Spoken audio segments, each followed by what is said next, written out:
my pleasure to introduce our special guest, Yonatan Winetraub, tonight, co-founder of SpaceIL. As noted in your program, SpaceIL is an Israeli nonprofit organization attempting to land an unmanned spacecraft on the moon.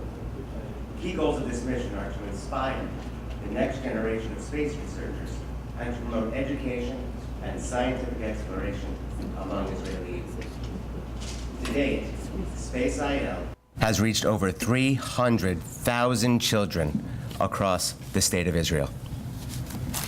My first encounter with the exceptional team at SpaceIL took place this past February during a Federation-sponsored community weaving trip to Israel, as referred to by Lisa Green at the top of the evening.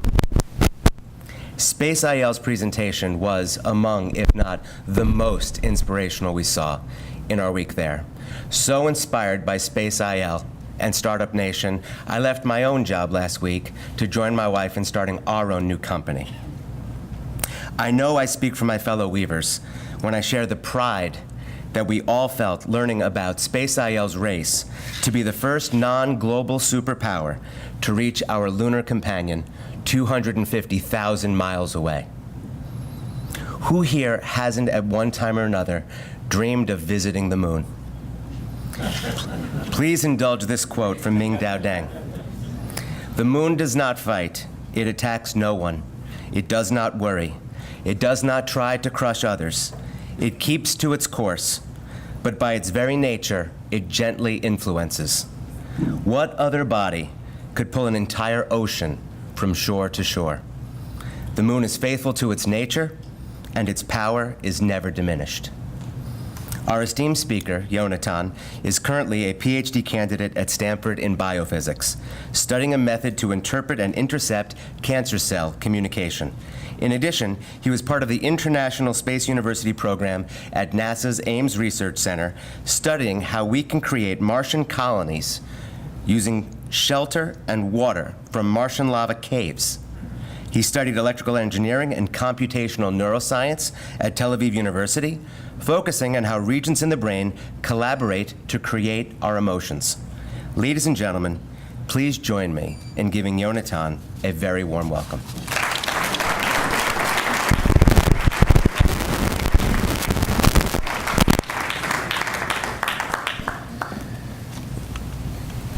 Thank you, Matt, for the kind introduction. Let's see. Does it work now? Okay. Thank you, Gary and Lisa, for inviting me here in the Jewish Federation. And I'm really excited to be here and speak about the SpaceIL project. I hope that we'll shed some light about how a few lunatics are planning to go to the moon. And I want to start the story from the beginning. This is Yariv Fear and myself. Mind if I'll stand here, feel a little more comfortable. We were sitting in a bar somewhere in 2010, and as our alcohol levels in our blood rose, we became more and more determined that we want to attempt and do this thing and actually land an unmanned mission on the moon. So up until today, only superpowers have done so. United States, Soviet Union, and recently China landed on the moon. And we thought, why not make Israel the next country to do this? We registered for the competition. That's called Google Lunar X Prize. You can see the 5 finalists in that competition, but originally there were about 30 teams in the competition. Like good Israelis, we were one of the last to register. So I can tell you that we registered on December 31st, 2010, 11:50 something, so a solid 7 minutes before the deadline. We recently became the first competitors to actually book a flight and have a launch contract to go to the moon. So we became from being the very last to leading that pack, and knock on wood, we'll be on the moon next year. The prize for the first team to actually land on the moon is a check for $20 million. These are the rules of the competition. Now, we're a not-profit. We're doing this not for the money, but to create inspiration for kids to pursue careers in science and engineering. And for that reason, we're going to donate the entire sum to promoting science and engineering for kids in Israel. Thank you. we do need to win the competition to get the check first, and I want to talk about how we're gonna do that, and give you a little bit of 101 how to get to the moon. So this is our spacecraft. This is like an X-ray view of the spacecraft, how it looks from the inside. Most of the spacecraft is actually fuel tanks. It's actually not very big, about this size. This is the smallest spacecraft ever designed for lunar landing. You can see the thread line here. Israel is a small country. We built a small spaceship, costs not a lot of money. But the majority of the mass of the spacecraft is actually the fuel tanks that you can see over there. These are the roundy shapes, things that these are the fuel tanks that are going to carry us a huge distance towards the moon. Now, I don't know how many of you have a very efficient car, but this spacecraft does 6,000 miles per gallon. This is obviously not because of the special technology, but because space doesn't have a lot of friction, so it's easier to go far. One thing that you don't see there, because it's quite small, is the electronics box. So this is the brains of the spacecraft. And the reason that you don't see it, or because it's so small, is because technology has evolved a lot in the last 40 years since the Apollo landers. A lot of this technology is found in Israel. And one thing that I learned that was really interesting was that this device that was pointed out before is actually more powerful than what NASA had at the time they landed on the moon. Now I want to stress this. This little thing is more powerful than all the computers NASA had combined. So altogether, this is more powerful. They used it to land on the moon, and we check our emails. How do you think about that? And we use this technology, and a lot of it that has miniaturization that has been developed in Israel, primarily from a security necessity. Israel launches its satellites westward instead of eastward. There are many claims for that. My favorite quote is that because in Hebrew you write from right to left instead of left to right, you go the wrong way. But because we go the wrong way, we need extra fuel to get to orbit. And for that reason, the Israeli technology the industry was forced to shrink everything and make it small and efficient. And actually, Israel makes the most efficient, weight-efficient satellite in the world. And we were able to capitalize on top of that technology and actually build the rocket ship that I'm going to present to you. So how do you get to the moon? And 3 simple steps. Step number 1 is you need to get out of Earth's atmosphere into space. Now I want to do, this is going to be a little bit interactive. I hope you're ready for this, okay? So we need to go up to space. Now, can anyone, by show of hands, what do you think is closer, Washington or space? So who says Washington? Who thinks Washington is closer than space? Who thinks space is closer than Washington? So you guys are right. Space is actually 60 miles. Washington is a little more. But there's no traffic while going to space, but it's a lot harder in that direction. But once we go out to orbit, then we need to travel to navigate our enormous distance towards the moon. And then comes the most difficult part of the mission, and that is the landing itself. Landing on the moon is really hard for this reason. The moon doesn't have atmosphere. So parachutes do not work on the moon. Airbags do not work in the velocity that we approach the moon, which is 7 times the speed of a bullet. So parachutes do not work on this velocity. The only thing we can do is aim a rocket and fire as hard as we can to stop that enormous velocity to 0. Not kind of 0, maybe 0, 0. If we fail to do this, we're certain to crash. And if this is not bad enough, radio signals traveling from Earth to the moon take a couple of seconds to go back and forth. So we don't have like a joystick here on Earth to say, oh, there's some rocks, go left, go left. Because by the time the signals go back and forth in this velocity, it will for sure to crash already. So we have to take all the wisdoms and the knowledge that we have here on Earth and give it to the spaceship. And this is what our engineers are doing so hard, is to learn and think what would happen if this fails, what would think if the other thing fails, and to make sure that it's actually going to work the first time, because you cannot test it on Earth. There's nothing like landing on the moon. I want to go back to the beginning, to our launch. So one of the things that we did is we thought, okay, how can we take the cost down of the launch? And the obvious answer is, did anyone use Uber Pool or or Lyft ride sharing, right? So we're basically going to share our ride. I mean, sharing the ride between a couple of passengers, you share the cost. But this idea was relatively new in the competition, and nobody did that. I'm proud to say that today everybody is doing that, because this has made sense. You can say that someone told me that copying is the most honest form of complimenting. So we did that, and we're actually sharing a ride on board a Falcon 9. This is SpaceX Falcon 9 rocket. You can see us over there as part of the complex of the entire thing that's going to go to space. The other guys are going to go around Earth orbit, and then we're going to go around the moon. We had to calculate how you're actually going to do that. And this was one of the first challenges of the competition for us in the beginning. Let's see. All right.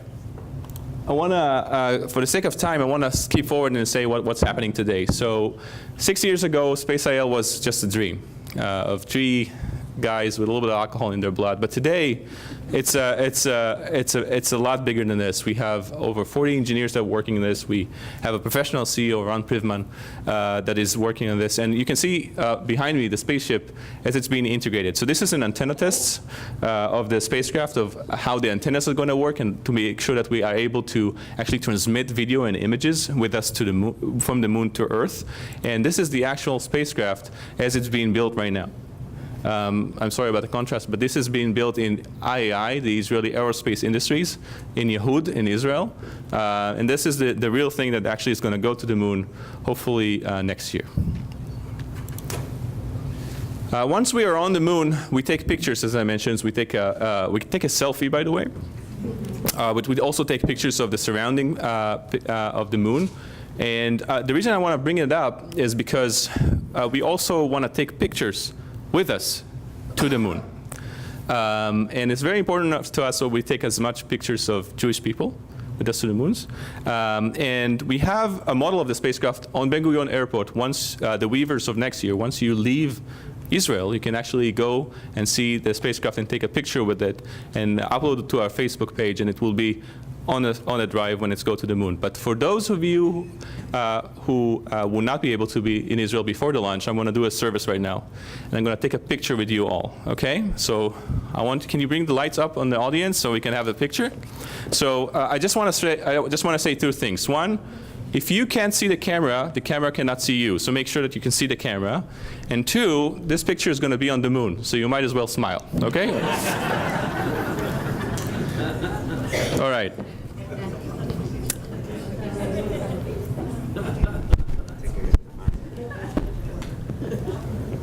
Everybody's ready? Yeah. All right, okay. On the count of 3. All right, can you see the camera? It's over here. Yeah. Right, okay.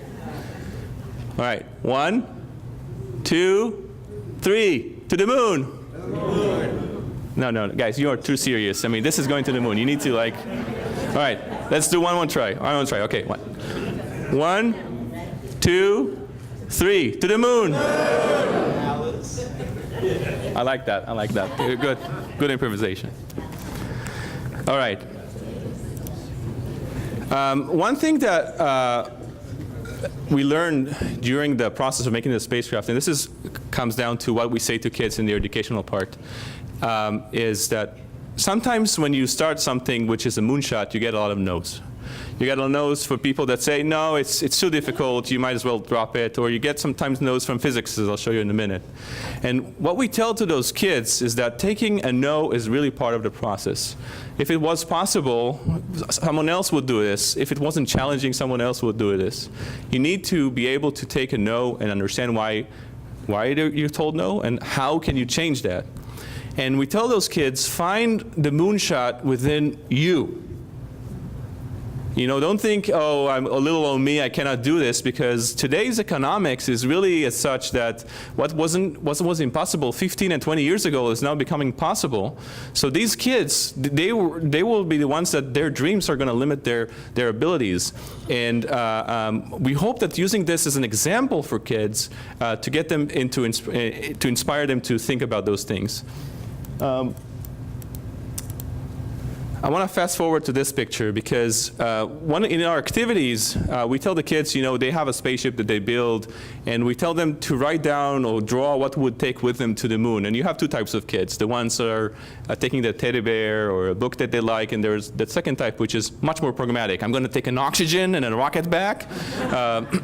But we want to get them to think about those things as something that is truly, truly possible. And I think it will be, because in their lifetime, it might be the case that you can actually go get a ticket and go to the moon. We tell them, we're bringing this spaceship to the moon. It's a one-way ticket. It's going to stay there.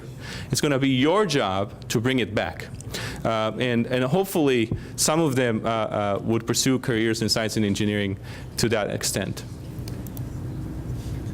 I want to actually finish here with this image and maybe take a couple of questions about the program. Our idea is to create something that is more than just landing on the moon. Our idea is to create something that can provide inspiration for kids and hopefully light Israel in a different way than what you usually see in the news. Thank you.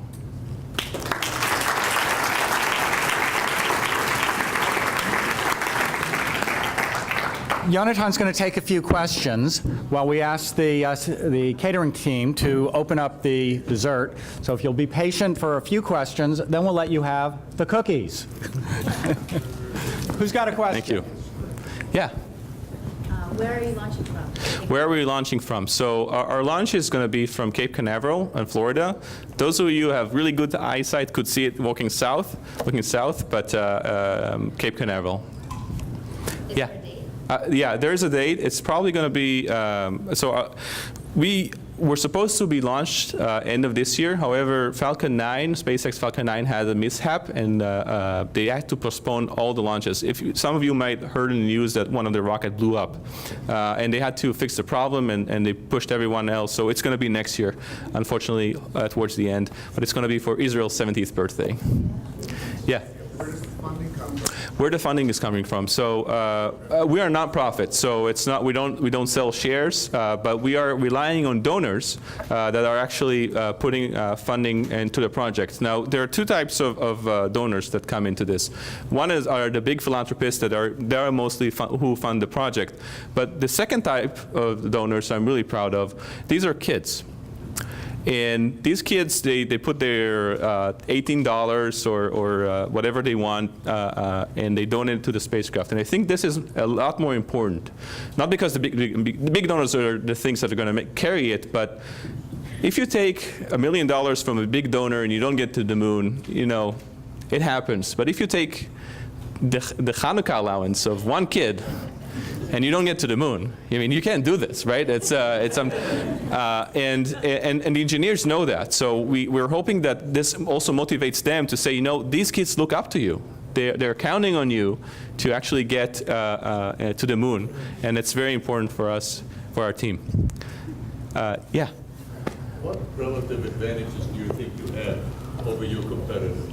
So what relative advantages do we have over our competitors? There are a few of them. I think the main thing is that we're the only ones that have actually all the capacity, all the knowledge. So apparently building a rocket ship is not something you can do in your backyard. You need the facilities to do this, and you need the testing equipment to do this, and we're one of the few teams that actually have IAI as a partner. So they know how to build satellites. I used to work in IAI, and they have all the facilities to do that. And I think that the joint power of having the capacity and knowledge with the inspirational part is what's making SpaceIL a feasible program.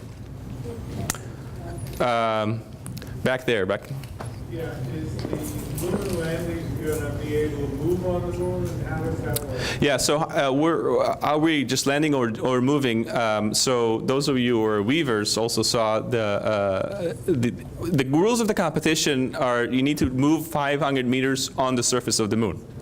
Now this is where the Jewish mind comes in. They don't tell you if it's above, below, or hopping in the air or something. And we chose to go on a hop. And in the beginning, that was really weird. No other teams have done it. Other teams chose to do a rover, to wheel on the surface.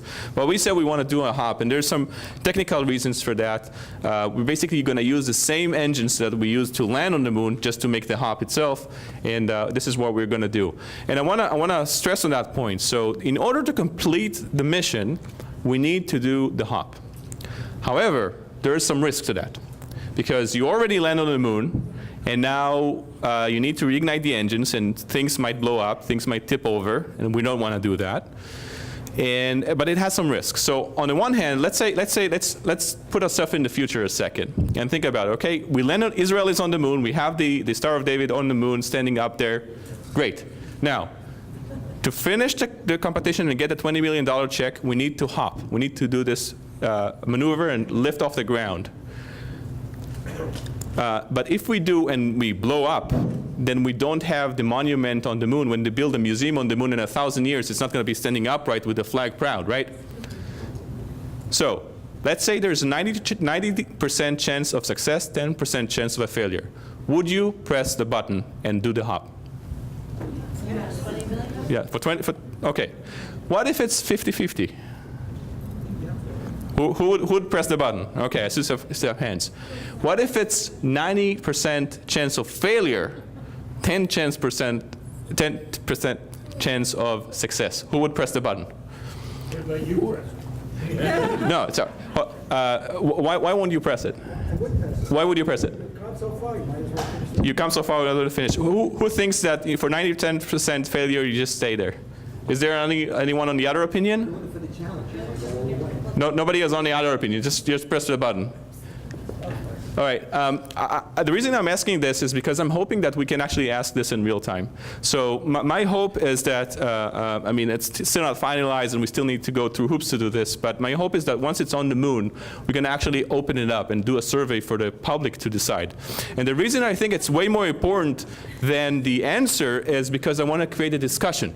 I want kids to be able to remember, you know, some of you might have been there when the Apollo landers landed on the moon, and you probably remember where you were once the American guy went on the moon. I want the kids to remember what they chose for the spaceship. I want them to remember what they thought about, and I want all the scientists to be on TV and saying, you know, I think this should be it, or this should be it. And I want the kids to know what they chose and have, and when was the last time you decided something that happened on the moon? To be honest, right? So this is one of the things that I really hope that we could do. Still not finalized, but you know, a guy could dream. Yeah. How are you reaching out to the school children in Israel? And do you have any hands-on activities? I know when our children were in their elementary school years, the Huntsville Space Camp was a big draw. I don't know whether you're planning to do something like that. So regarding our activities in Israel, so our main core activity is lectures, talks, like the one I'm doing right now, that we have volunteers that do, and we've done those throughout Israel for the past 5 years. 300,000 kids are already exposed to this. So 300,000 kids, it's about all the kids in 8th grade or 8th grade to 10th grade. So we kind of approach them in different levels. We also have a newspaper that one of the national newspapers distribute for us, so the kids can get to have some work that they can do and think about the spacecraft. YouTube videos, obviously. However, we don't have a facility that kids can come in and do the work yet. But I really hope that we are able to touch some of them to some extent through a talk, to a video. And those who are interested, our hope is that they would continue their studies. And I mean, because we cannot teach them in math and sciences. They have schools for that. But the problem that we saw is that many students don't apply for those programs because it's not cool. It's not interesting to learn about physics where, I mean, why would you do that? It's hard. And what we figured out is after we gave the talk, it's all of a sudden, oh, I know why I need science. It makes sense. I need science if I want to go to the moon. And hopefully they would continue from being inspired to actually registering for the engineering, technology, and math programs in their school. You're going to cut me off now? I'm not cutting you off. I'm giving people an opportunity to have dessert and to come up and chat with you, because we're going to be here for a few minutes. Yes. So the dessert is available, but Lisa wanted to say one more thing before we go, and I have one other thing too. If you lost a member of your family in Israel's various wars or in a terrorist attack, we're planning something special for Yom HaZikaron this year. Would you please come and see me before the evening's over? Lisa? Hi, I just wanted to thank Yonatan for the terrific presentation. We wish you the best of luck and a happy landing.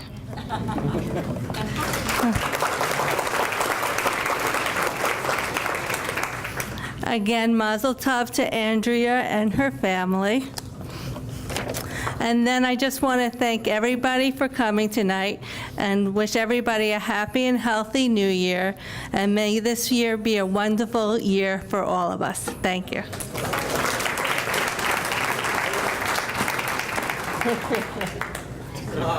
Wait, come. Dessert is open.